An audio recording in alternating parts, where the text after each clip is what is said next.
when we protect our stick, we want to make sure that our body's always in between the defender and my lacrosse stick.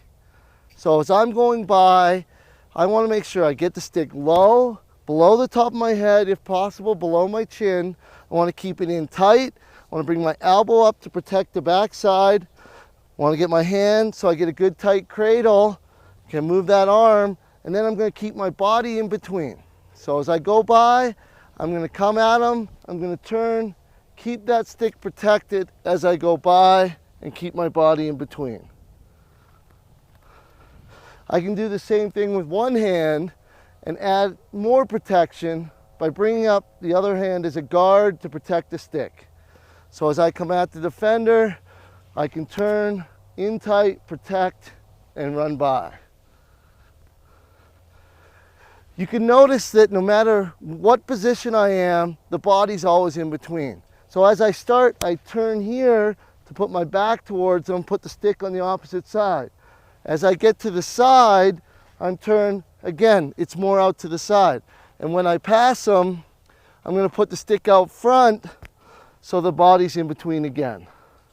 So we always make sure that body's in between and protected.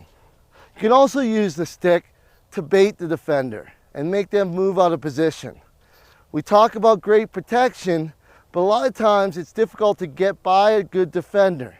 So we can use that stick and we can hang it a bit so that they have a focus on it and they want to lean towards it.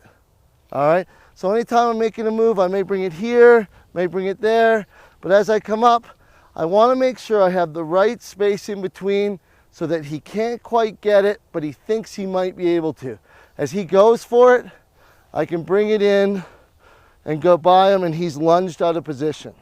Stick protection when dodging, you got to make sure that you turn your body instead of moving your stick. A lot of players have a habit of coming by a defender and the defender looks like he's going to check, so they extend their arm out and expose it on the backside.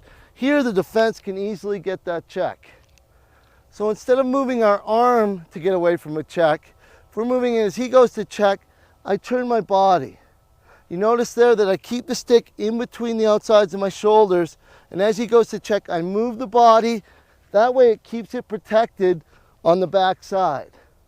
And if he tries to check the back, I can then turn, keep it in between, and develop great protection in my dodges.